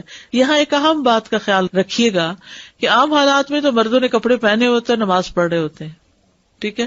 اگر پوری شرٹ نہیں بھی پہنی تو بنیان میں پڑھ لیتے، حالانکہ ادب کے خلاف ہے، کیونکہ آپ کسی بڑے کے سامنے بنیان میں نہیں جاتے. اگر کوئی آپ کو اپنے گھر میں انوائٹ کرے تو بنیان میں چل پڑے تو یہ مروت کے خلاف ہوگا نا. کیوں؟ ایک آنر ہے دوسرے کا بھی، اور اس کی عزت کا خیال رکھنا چاہیے. تو ایسا کپڑا نہیں. تو اللہ کے دربار میں جاتے ہوئے ہم اس قسم کے بے ڈھنگے کپڑوں میں چلے جائیں. کچھ لوگوں نے جب جانا ہوتا ہے نا باہر خوب تیار ہو کر، تو تیاری سے پہلے نماز گھر میں ہی پڑھ لیتے ہیں اور اس میں جیسا تیسا ڈریس ہو اسی میں نماز شروع کر دیتے ہیں. لوگوں کے لیے تو بہترین لباس، اور اللہ کے سامنے جاتے ہوئے جہاں حکم دیا گیا کہ خذو زینتکم، اپنی زینت اختیار کرو عند کل مسجد، ہر نماز کے وقت. تو عام حالات میں تو ہم احتیاط کرتے ہیں، لیکن بہت سے عمرے پہ جانے والوں کو یہ مسئلہ نہیں پتا ہوتا. وہ کیا کرتے ہیں، ایک کندھا جب ننگا کرتے ہیں تو نمازیں بھی ایک کندھا ننگا کر کے پڑھ رہے ہوتے ہیں. اللہ اکبر، دیکھ کے اتنی تکلیف ہوتی، یا اللہ یہ کیا کر رہے ہیں. اللہ کے گھر میں جہاں ایک نماز کا ثواب 1,00,000 برابر ہے، یہ اپنی نماز ضائع کر رہے ہیں کیونکہ کندھا ڈھانکا ہی نہیں ہوا. تو اگر آپ کے ساتھ آپ کے محرم جا رہے ہیں تو ان کو نماز سے پہلے یاد دہانی کرا دیجئے کہ کندھا ڈھانکنا ہے. لا علمی سے بہت سی چیزیں ہوتی ہیں. لا علمی سے آپ نے وصیت نہیں کی تو لا علمی تھی آپ کو، آپ نے کوئی کراس کر دی ریڈ لائٹ، تو کیوں علم حاصل کرنا فرض ہے. اور کون سا علم فرض ہے؟ کون سا علم حاصل کرنا فرض کے درجے میں؟ جس سے فرائض ادا ہوں. یعنی جو ہم پر فرائض ہیں ان فرائض کو ادا کرنے کے لیے جو علم ہے اس کا حاصل کرنا فرض ہے. یہ بھی جمز میں لکھ لیجئے، کیونکہ پھر ہمیں یہ نہیں جب سمجھ آتی کہ کون سا فرض ہے اور کون سا فرض نہیں ہے. رائٹ؟ اب نماز فرض ہے، فرض کو ادا کرنے کے لیے جو علم حاصل کرنا ہے وہ بھی فرض ہے آپ پر. عمر بن ابی سلمہ سے روایت ہے کہ انہوں نے رسول اللہ صلی اللہ علیہ وسلم کو ام سلمہ کے گھر میں ایک کپڑے میں نماز پڑھتے ہوئے دیکھا ہے، اس طرح کہ آپ نے اس کے دونوں کنارے اپنے دونوں کندھوں پر ڈالے تھے جیسے احرام کے ہوتے ہیں. قمیص میں نماز. سلمہ بن اکوع کہتے ہیں کہ میں نے عرض کیا اللہ کے رسول، کبھی میں شکار کے پیچھے ہوتا ہوں اور مجھ پر صرف ایک قمیص ہوتی ہے، تو کیا اس میں نماز پڑھ لیا کروں؟ آپ نے فرمایا اسے بٹن لگا لیا کرو، اگرچہ کانٹے سے ہی کیوں نہ ہو، یعنی سیفٹی پن یا پن سے ہی کیوں نہ ٹکایا ہوا ہو، یعنی آگے سے اس طرح نہیں بہت کھلا ہوا ہو، اس کو ایک مہذب شکل دے کر. اگر کپڑا تنگ ہو. سعید بن حارث سے روایت ہے کہ ہم نے جابر بن عبداللہ رضی اللہ عنہما سے ایک کپڑے میں نماز ادا کرنے کے بارے میں مسئلہ دریافت کیا تو انہوں نے فرمایا میں نبی صلی اللہ علیہ وسلم کے ہمراہ ان کے ایک سفر میں تھا، رات کو کسی کام کے لیے آپ کے پاس آیا تو دیکھا کہ آپ نماز پڑھ رہے ہیں. اس وقت میرے اوپر ایک ہی کپڑا تھا، میں نے اسے اپنے بدن پر لپیٹا اور آپ کے پہلو میں کھڑے ہو کر نماز پڑھنے لگا. جب آپ نماز سے فارغ ہوئے تو فرمایا اے جابر، رات کے وقت کیسے آئے؟ میں نے آپ کی خدمت میں اپنی ضرورت پیش کی. جب میں اپنی ضرورت سے فارغ ہوا تو آپ نے فرمایا یہ کپڑے کا لپیٹنا کیا ہے جو میں نے دیکھا ہے؟ میں نے عرض کیا میرے پاس ایک ہی کپڑا تھا جو تنگ تھا. آپ نے فرمایا کپڑا اگر کشادہ ہو تو اسے لپیٹ لیا کرو اور اگر تنگ ہو تو بطور تہمت پہنو. ٹھیک ہے نا، یعنی نیچے سے چڑھا لو. With regards to the satar of a man covering the shoulder, does it just have to be a piece of cloth or does it have to be entirely covered? No, it's anything which covers the shoulder. Because you said like a tank top, so it's just a strap. That's okay? Only strap والی نہیں, کندھا تو نہیں کور ہوا نا اس سے. دس آل از اے کندھا. Yeah, I understood that. Okay, so it has to be your entire shoulder. Yes, entire shoulder, not on part of shoulder. Okay. یا صرف strips نہ ہو. استاذہ ابھی جب آپ انہیریٹنس کا بتا رہے تھے, فضیلت کا, تو میری فرینڈس میں یوں ایک واقعہ ہوا ہے, جاننے والے ہیں جی. تو یہ اتنا ضروری ہے صرف انہیریٹنس نہیں کہ آپ کی جائیداد اور آپ کی جتنی بھی بلانگنگز ہیں وہ اولاد میں اسلامی طریقے سے ہوں. یہاں پر ایون یہ اس لیے بھی ضروری ہے کیونکہ آپ کی اولاد اگر آپ نے کہیں نہیں بتایا ہوا تو وہ سیدھا گورنمنٹ کے اس کے میں چلی جاتی ہے کسٹڈی میں, اور پھر وہ اس کو مشنری میں بھیجیں یا کہیں پہ بھی. ایون ان کے یہاں پر سگی بہن تھی لیکن کیونکہ وصیت نہیں لکھی ہوئی تھی تو اس لیے وہ بچے نہیں پہنچ سکے ان کے, تو ان کو گورنمنٹ لے گئی اور پھر وہ کہاں پر پلیس کیے گئے یہ نہیں بتایا گیا. تو بینگ اے مسلم یہ بہت ضروری ہے کیونکہ اولاد میرے خیال میں ہماری سب سے بڑی انہیریٹنس ہے, ہماری سب سے بڑا ورثہ ہے, تو اس کو اچھی جگہ پہ صحیح طریقے سے اپنے ورثہ کو پہنچانا بہت ضروری ہے. تو میں خود بھی چاہوں گی کہ ساری بہنیں یہ دیکھیں, ساری بہنیں آئیں اور ہر ایک کسی نہ کسی کو اپنے ساتھ بھی ضرور لائیں. اس واقعے نے ہمیں اتنا جھنجھوڑا تھا کہ ہم نے فوراً اپنی وصیت بنائی اور شرعی طریقے سے اس کو سبمٹ کروایا اور اپنے بچوں کو بھی اس کی ایک کاپی دی. اور اگر کچھ کمی بیشی ہو جائے تو اس کو اپڈیٹ بھی کریں. اچھا, مجھے ایک بات کرنی تھی علم کے حوالے سے. مجھے زیادہ ڈینجرس بات یہ لگتی ہے لا علمی سے غلط علم ہونا. آج کل ہر کوئی اسکالر بن کے بیٹھا ہوا ہے, آپ اس کو فالو کرتے ہیں, کچھ عرصے بعد آتا ہے نو ہی واز ٹوٹلی رانگ, ان کا تو عقیدہ ہی غلط تھا, اب آپ کے یہ اسکالر ہیں, اب آپ ان کو سنیں. یعنی it's so hard to differentiate who's right who's wrong. اور ہمارا پرپز صرف علم حاصل کرنا ہے, ہم تو ہیں ہی لا علم لوگوں میں سے, ٹھیک ہے. تو یہ بڑا مشکل ہوتا ہے کہ آپ اس لیے صرف سننے پر اکتفا نہ کریں, قرآن ساتھ پڑھیں بھی, ٹیکسٹ سامنے ہو, کیا کہا جا رہا ہے, اپنی سوچ استعمال کریں, حدیث سامنے ہو. یعنی صرف لیکچر نہیں سنیں بلکہ ساتھ ساتھ دیکھیں, ریفرنس لکھیں اور جا کے چیک بھی کر لیں کہ کہاں سے بات کی جا رہی ہے.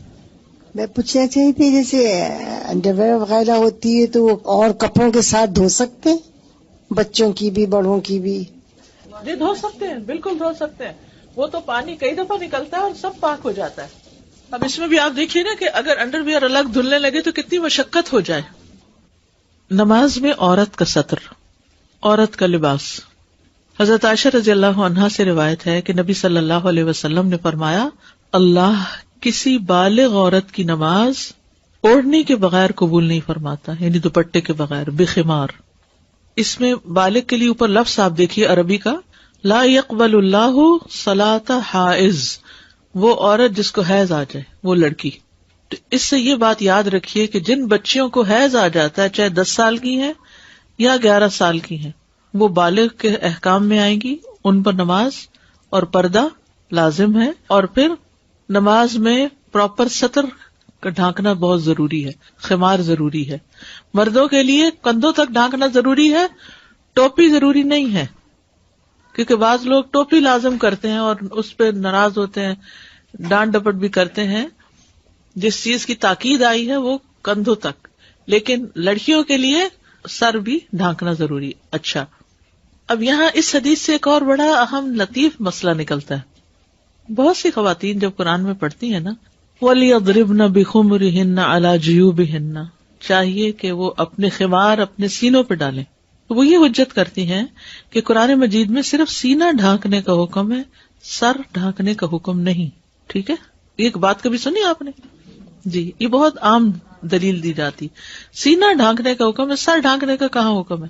یہاں اس حدیث میں آپ دیکھیے کہ خمار کے بغیر عورت کی نماز نہیں. خمار وہ کپڑا ہوتا ہے جو سر سے آتا ہے اور سینے تک جاتا ہے, دوپٹہ جس کو کہتے ہیں ہم, اوڑھنی جس کو کہتے ہیں. کیا نماز میں بھی یہ اگر خمار کا مطلب وہ کپڑا ہے جس سے صرف سینہ ڈھانکا جائے, تو کیا پھر نماز میں بھی صرف گلے میں دوپٹہ ڈال کے نماز ہو جاتی ہے؟ تو خمار کہتے ہی اس ڈریس کو ہیں جو سر کا ہے. ایک قمیص ہوتی ہے جو جسم کے اوپر والے حصے کا ڈریس ہے, ایک پاجامہ یا شلوار ہوتی ہے جو جسم کے نیچے والے حصے کا, ایک ازار ہوتا ہے, ایک چادر ہوتی ہے, اور ایک خمار ہوتا ہے. خمار وہ ہے جو سر ڈھانکتا ہے. پھر صحیح بخاری کی روایت ہے, عورت کتنے کپڑے میں نماز پڑھے, کم تصلی المرأۃ فی الثیاب. اکرمہ نے کہا اگر عورت نے ایک کپڑے سے سارا جسم ڈھانک لیا تو اس کی نماز جائز ہے. جیسے ساڑی ہے, ایک ہی کپڑا لیا, نیچے سے وہ بل دے کے اوپر لارے اور آگے پیچھے والے حصے کو بھی ڈھانپ لیا اور سر تک سارا ڈھانپ لیا, سر کان بال ہر چیز چپ گئی, بازو بھی چھپ گئے تو ٹھیک ہے.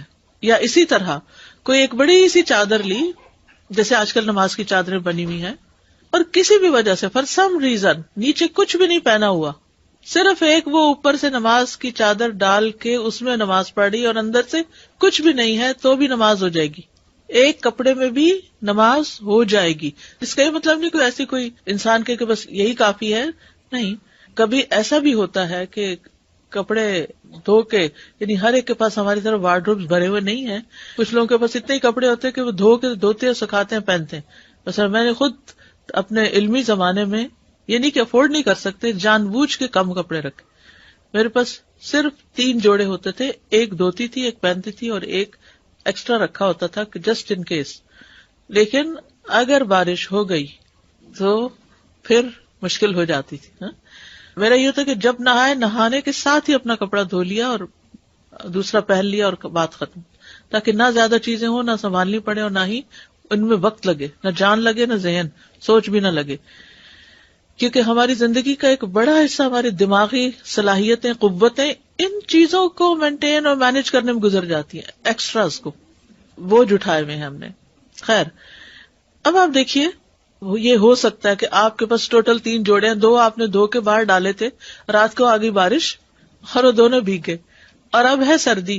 اب آپ کے پاس صرف نماز کی چادر ہے, تو اب آپ کے نہیں میرے پاس کپڑے نہیں, میں نماز کیسے پڑھوں؟ نہیں, آپ اس ایک چادر سے بھی نماز پڑھ سکتے ہیں. ٹھیک ہے, یہ مسئلہ پتا ہونا چاہیے تاکہ وہ وقت ضرورت نماز نہ چھوٹے. نماز میں قابل ستر حصہ عورت پر واجب ہے کہ نماز میں اپنے پورے جسم کو ڈھانپے. وہ نماز میں اپنے بالوں, اپنے تمام جسم, اپنے بازو اور اپنے پاؤں ڈھانپے, جبکہ اپنے چہرے کو نماز میں کھلا رکھے. ہاں, اگر کوئی اجنبی موجود ہے جو اس کا محرم نہیں تو چہرہ بھی ڈھانپے گی. یعنی جیسے بازار وغیرہ میں یا کسی ایسی جگہ جہاں مرد حضرات ہیں, جیسے حرم میں بعض اوقات ایسا ہوتا ہے کہ ساتھ ہی آدمی لوگ کھڑے ہیں, اور اگر آپ چہرہ ڈھانپنے والوں میں سے تو آپ کو چہرہ ڈھانپنا ہوگا. پاؤں چھپانا, اب یہ جو پاؤں چھپانے والا مسئلہ ہے نا, یہ بھی بہت لوگوں کے اندر ایک کنفیوژن اور وہ ہے. ابن عمر رضی اللہ عنہما کہتے ہیں کہ رسول اللہ صلی اللہ علیہ وسلم نے فرمایا, جو شخص تکبر سے اپنا کپڑا گھسیٹے گا اللہ قیامت کے دن اس کی طرف نہیں دیکھے گا. ام سلمہ نے کہا, عورتیں اپنے دامنوں کو کیا کریں, ان کے تو کپڑے لٹک رہے ہوتے ہیں. یعنی گھسیٹے گا سے مراد کیا ہے, کپڑا جو زمین سے بھی نیچے جا رہا ہو. آپ نے فرمایا ایک بالش لٹکا لیں, یعنی تو اس کو تھوڑا کم کر لیں. انہوں نے کہا تب تو ان کے قدم کھل جائیں گے, پاؤں ہی ننگے ہو جائیں گے. آپ نے فرمایا تو ایک بازو لٹکا لیں, یعنی پھر تھوڑا سا اور بڑھا لیں تاکہ پاؤں ڈھک جائیں, اور اس سے زیادہ نہ لٹکائیں. یعنی اتنا نہیں کہ وہ پیچھے ٹریل آ رہی ہے اور پوری نمائش کی جا رہی ہے, وہ بھی ایک دکھاوا اور اسراف ہی ہے. عام طور پر جو ایک رواج چل پڑا نا دلہن کو اتنا لمبا پیچھے سے کپڑا ایکسٹرا لٹکانے کا, تو یہ بھی ناپسندیدہ ہے. اب آپ دیکھیے کہ یہ جو ہے نا نماز میں پاؤں ڈھانپنے والی بات, اس میں ٹخنوں کو ڈھانپنا لازم ہے. ٹخنے ننگے ہوں کہ ٹخنوں سے مراد اینکل ہے, کچھ اور نہ سمجھے, گھٹنے نہ سمجھے, کیونکہ بعض اوقات ہم ان دو میں کنفیوژن کرتے. اینکلز کو کورڈ ہونا ہر صورت میں ضروری ہے. مشکل یہ ہے کہ ہماری تو شلواریں بھی اونچی چڑھ جاتی تھی نماز پڑھتے ہوئے, اور اب تو جو پجامے آ گئے ہیں اس کی وجہ سے ٹخنے ڈھانپنا ناممکن ہو گیا, وہ چڑھ جاتے ہیں. تھوڑی سی بھی بلکی ہو عورت, اور پھر آپ دیکھیے کہ عورتوں کے ساتھ پریگنینسی بھی ہے, بچے کو دودھ پلانا بھی ہے, موٹاپا بھی ہے. مردوں کی نسبت عورتیں زیادہ اس طرف مائل ہوتی ہیں, اور اس میں نماز تو کہیں بھی آ جاتی. کبھی انسان اپنے گھر ہے, کبھی کلینک پہ ہے, کبھی کہیں باہر ہے, تو ایسا کپڑا پہننے سے پرہیز کیجیے کہ جس میں نماز نہ ہوتی ہو. ٹھیک ہے نا, جو سطر نہ ڈھانپتا ہو. تو نماز میں آپ کے ٹخنے لازم ڈھکے ہونے چاہیے. ہاں, اگر جیسے آپ نے لمبا پہنا, کھڑے ہیں جلباب پہن کے, جلباب پاؤں تک ہے, پاؤں بھی ڈھکے ہوئے ہیں, لیکن جب آپ رکوع میں جاتے ہیں تھوڑا بہت اگر ہیل پیچھے سے ہلکی سی نظر آ گئی تو خیر, لیکن اگر ٹخنے ننگے ہو گئے تو نماز باطل ہو گئی. ہاں, اگر آگے پنجوں سے تھوڑا بہت کپڑا آگے پیچھے ہو جاتا ہے تو خیر ہے, کوئی ایسی بات نہیں ہے. کیونکہ اگر آپ جرابے بھی پہنتے ہیں تو بھی تو شیپ نظر آ رہی ہے نا, تو ساتر تو نہیں ہے. اور ایک اور روایت میں آتا ہے کہ جیسے نبی صلی اللہ علیہ وسلم نے فرمایا کہ اس زمانے میں ہر شخص کے پاس 2 کپڑے نہیں تھے. خواتین کے پاس بھی بعض اوقات ایک ہی لمبی شرٹ جیسے جبہ سا ہوتا ہے نا وہی ہوتی تھی, اسی میں نماز پڑھتی تھی. تو اگر اس میں پڑھتے ہوئے پاؤں کا اگلا یا پچھلا حصہ تھوڑا سا جیسے سجدے میں گئے تو پیچھے سے تلیاں جو ہیں تھوڑی سی دکھنے لگتی ہیں, پنجے تلیاں, کوئی حرج نہیں, لیکن ٹخنے ننگے نہیں ہونے چاہیے. اس میں آپ دیکھیے مردوں کے لیے ٹخنے ڈھکے نہیں ہونے چاہیے, عورتوں کے لیے ٹخنے ننگے نہیں ہونے چاہیے. بس یہ اصول یاد رکھے. مرد اور عورت کی نماز کا جو فرق ہے نا, وہ سجدوں کا فرق بتاتے رہتے ہیں, سجدہ ایسا کریں ایسا نہ کریں, عورت یوں کرے مرد ایسے کرے, لیکن اصل فرق جو ہے وہ لباس میں ہے. ٹھیک ہے. باریک لباس میں نماز پڑھنے کا حکم. رسول اللہ صلی اللہ علیہ وسلم نے فرمایا, میری امت کے آخری زمانے میں لوگ کجاووں کی طرح کی زینوں پر سوار ہوں گے. یعنی کجاوے کیا ہے, جو سیٹ رکھی جاتی ہے اوپر, کس پہ, اونٹ پہ. تو اب یہ جو کارز وغیرہ ہیں یہ بھی سیٹس ہی ہیں نا. وہ مساجد کے دروازوں پہ اتریں گے, یعنی پیدل جانے کا رواج ختم ہو جائے گا مسجد میں. ان کی عورتیں لباس پہننے کے باوجود ننگی ہوں گی. یہ آئندہ آنے والے زمانوں کی پیشن گوئی کی گئی ہے. ان کے سر دبلے پتلے بختی اونٹ کی کوہانوں کی طرح ہوں گے. ان کے سر دبلے پتلے اونٹ جن کی کوہان اونچی اٹھی ہوئی ہے, وہ خوب نمایاں نظر آ رہی ہے, اس کی طرح ہوں گے. ایسی عورتیں ملعون ہیں, ان پہ لعنت کرنا. اگر تمہارے بعد کوئی اور امت ہوتی تو تمہاری عورتیں اس کی خدمت کرتی, یعنی ان کی غلام بنتی, جیسا کہ تم سے پہلے والی امتوں کی عورتوں نے تمہاری خدمت کی. تو اس لیے یاد رکھیے کہ سر کی کوہان اٹھی ہوئی ہو, جیسے جوڑا اوپر بنا ہو, تو بھی نماز نہیں ہوتی. ٹھیک ہے. اسی حدیث سے یہ بات ثابت ہوتی. اور اسی طرح اگر باریک کپڑا ہے تو بھی. ابن قدامہ کہتے ہیں کہ ایسے کپڑے کے ساتھ ڈھانپنا واجب ہے جو کہ جسم کی رنگت چھپانے والا ہو. یعنی جب آپ پہنے تو اس میں آپ کی سکن کا کلر نظر نہ آئے. اگر سکن نظر آ رہی تو اس کو ڈبل کر لیں. ٹھیک ہے. ساتر لباس کون سا, جس سے سطر چھپے, یعنی سکن کا کلر نظر نہ آئے کپڑے کے اندر سے, سی تھرو نہ ہو جس کو کہتے ہیں. ٹھیک ہے. اگر کپڑا باریک ہو اور اس کے پیچھے سے جسم کی رنگت واضح ہوتی ہو اور اس سے یہ معلوم کیا جا سکتا ہو کہ جسم کی رنگت سفید ہے یا کالی, تو ایسے کپڑے میں نماز جائز نہیں, کیونکہ اس سے سطر پوشی نہیں ہوتی. ابن اسامہ بن زید سے مروی ہے کہ ان کے والد اسامہ نے بتایا کہ ایک مرتبہ رسول اللہ صلی اللہ علیہ وسلم نے مجھے ایک موٹی قبطی چادر پہنائی, تھک, جو اس ہدیے میں سے تھی جو دحیہ کلبی نے آپ کی خدمت میں پیش کیا تھا. میں نے وہ اپنی بیوی کو پہنا دی. رسول اللہ صلی اللہ علیہ وسلم نے مجھ سے پوچھا, کیا بات ہے, تم نے وہ چادر نہیں پہنی؟ میں نے عرض کیا, یا رسول اللہ, میں نے وہ اپنی بیوی کو پہنا دی ہے. رسول اللہ صلی اللہ علیہ وسلم نے فرمایا, اسے کہنا کہ اس کے نیچے شمیز لگائے, تحتہا غلالتن. یہ آپ دیکھ رہے ہیں عربی کے لفظ, فلتجعل تحتہا غلالتن, کیونکہ مجھے اندیشہ ہے کہ اس سے اس کے اعضائے جسم نمایاں ہوں گے. تو اس سے بالکل واضح ہو جاتا ہے کہ سی تھرو لباس میں نماز نہیں ہوتی جس سے اسکن کا کلر جھلک رہا ہو. ہمارے ہاں جیسے گرمیوں میں لون کے کپڑے پہنتے ہیں اور لونی کی شلواریں پہنتے ہیں, اور عموماً رواج کیا ہے کہ قمیص تو پرنٹڈ ہوتی ہے اور شلوار پلین ہوتی ہے. لائٹ کلر کی ہو, پلین ہو, تو پھر اسکن دکھنے لگتی ہے. تو وہ نہیں ہونی چاہیے, کیونکہ وہ حالانکہ موٹی قبطی چادر تھی. یہ جو چادر پہننے کو دی تھی وہ کیا تھی, موٹی چادر تھی, لیکن پھر بھی آپ نے کہا کہ اس کے نیچے ایسی چیز لگائے کہ جس سے پھر وہ نماز پڑھتے ہوئے جیسے ننگی نہ ہو. ان کے علاقے کو کہا جاتا ہے قبطی, جو ہیں ایجپشنز ہیں. ٹھیک ہے. وہ وہاں کی کاٹن مشہور ہے. تو ایسا کاٹن کا کپڑا کہ جس میں سے اسکن نظر آ رہی ہے وہ نہیں ہونا چاہیے. جیسے فار ایگزامپل کچھ لٹھا جو ہوتا ہے نا, یا ایسا کیمرک ہوتی ہے یا اس طرح کے, تو اگر وائٹ ہوتا ہے نا تو اس میں سے پھر جھلکتا ہے. اگر اسی مٹیریل کا نیلا پیلا ہے تو نظر نہیں آتا کچھ بھی, یعنی اگر ڈارک کلر ہے تو. اسی طرح عورت کے لیے تنگ لباس جو اس کی سطر کی چیزوں کو الگ الگ کر کے واضح کرے, یعنی اتنا ٹائٹ ہو کہ ہر عضو الگ نظر آئے, پہننا جائز نہیں. یعنی نماز میں پھر ٹائٹ پینٹس اور اسکن ٹائٹ پجاماز وہ پہن کے, اور بعض اوقات آپ نے دیکھا ہوگا مسجد میں کبھی کبھی ایسا سین نظر آتا ہے کہ اوپر گاؤن یا کوئی چیز نہیں ہوتی یا دوپٹہ لمبا نہیں ہوتا, تو جب رکوع کرتے ہیں تو پیٹھ پوری نظر آ رہی ہوتی ہے, جب سجدے میں جاتے ہیں تو اور بھی زیادہ ہر چیز الگ الگ نظر آنے لگتی ہے. شیخ صالح الفوزان نے کہا, وہ تنگ لباس جو جسم کے اعضاء کو واضح کرتا ہو اور عورت کے جسم کو واضح کرتا ہو, اس کے کولے کو اور اس کے جسم کے اعضاء کو الگ الگ کر کے واضح کرتا ہوا اس لباس کا پہننا جائز نہیں. تنگ لباس نہ مردوں کے لیے پہننا جائز ہے نہ عورتوں کے لیے. نہیں, مرد بھی اتنا ٹائٹ نہ پہنے کہ بالکل ہی وہ ہر چیز الگ الگ نظر آئے. لیکن عورتوں کا معاملہ زیادہ سنگین ہے کیونکہ ان کے بارے میں فتنہ بھی زیادہ سنگین. یعنی مرد اگر ٹائٹ پہن بھی لے تھوڑا تو اس سے اتنا فرق نہیں پڑتا, لیکن عورت جب ٹائٹ پہنتی ہے تو اس کا حسن نمایاں ہو جاتا ہے, اٹریکشن زیادہ ہو جاتی ہے. جہاں تک خود نماز کے مسئلے کا تعلق ہے, جب انسان نماز پڑھ رہا ہو تو اس لباس سے اس کے پردے کے مقامات چھپے ہوئے ہوں تو اپنی ذات میں اس کی نماز صحیح ہے. لیکن جو تنگ لباس میں نماز پڑھے گا وہ گناہگار ہوگا, کیونکہ لباس کے تنگ ہونے کی وجہ سے وہ نماز کی شرائط میں سے کسی شرط میں خلل ڈال رہا ہے. یہ تو ایک پہلو ہے. دوسرے پہلو کے لحاظ سے ایسا کرنا فتنے کی طرف بڑھانے والا ہوگا اور لوگوں کی نظریں اس کی طرف اٹھیں گی, خصوصاً عورت کی طرف.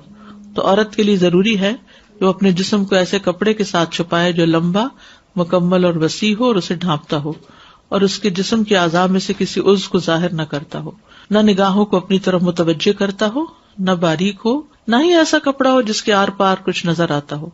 وہ کپڑا ایسا ہونا چاہیے جو عورت کو مکمل طور پر ڈھانپنے والا ہو. ٹھیک ہے, تو اگر یہ کپڑا ڈھانپ نہیں رہا جسم کو تو نماز نہیں ہوگی. وآخر دعوانا ان الحمد للہ رب العالمین. سبحانک اللہم وبحمدک اشہد ان لا الہ الا انت استغفرک واتوب الیک. السلام علیکم ورحمۃ اللہ وبرکاتہ.